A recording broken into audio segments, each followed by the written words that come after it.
Hey guys, update tayo, Paolo Avellino and Kim Chiu. Sana all talaga laging magkasama mag-jogging ang Kim Pao.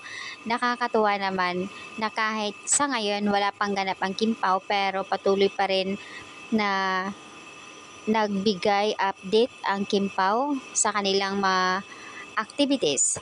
So ayan, kahit simpleng bagay lang syempre ikinatuwa ng karamihan lalo na ang mga fans na laging nag-aantay ng ayuda sa kanila.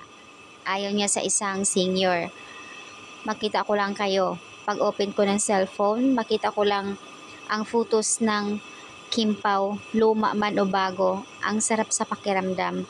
Ang gaan sa feeling na makita mo yung idol mo.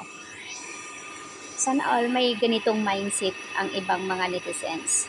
Kasi yung iba, kapag ka nag-upload, repost, magagalit, sasabihin, wala bang bago, i-issue ganito, ganyan. So, dapat magiging masaya tayong lahat para sa kanila.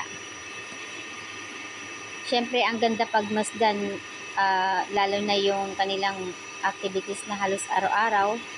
At puspusan na nga, mag-iensayo mag-gym si Kim para sa ASAP California sa August 3. And si Paolo naman malapit na. 6 days na lang. Sa Florida naman si Pao. So, ayan guys. Masaya tayong lahat dahil masaya ang Kim Pao.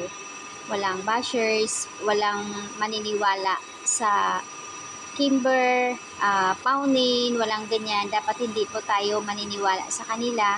Basta masaya tayo kung saan masaya din ang Kim Pao. All the way support tayo sa kanila kung talagang loyal kayo para sa kanila.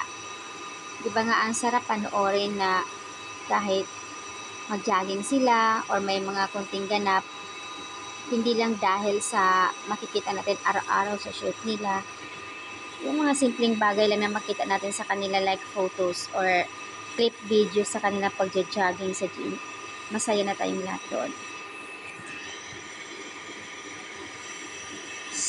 Sabi ng comment, sobrang bagay na bagay talaga itong dalawa. Kinikilig ako sa kanila. Lalo na pag tinititigan talaga, feeling ko magtagal. Grabe. Yung kanilang spark, as in sobrang bagay talaga. So yun po yung comment. Yes, kanina yan. Kaya wag tayong maniniwala sa mga bashers na gustong manira sa kanila. Inggit pikit lang talaga. So yun po yung comment dito sa last. Grabe. Nakakatuwa naman. We love you, Kim Pao from Oman. God bless you all. And we always protect you.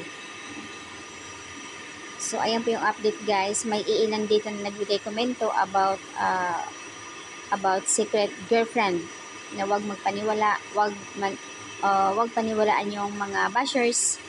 Dapat manatili sa mainstream.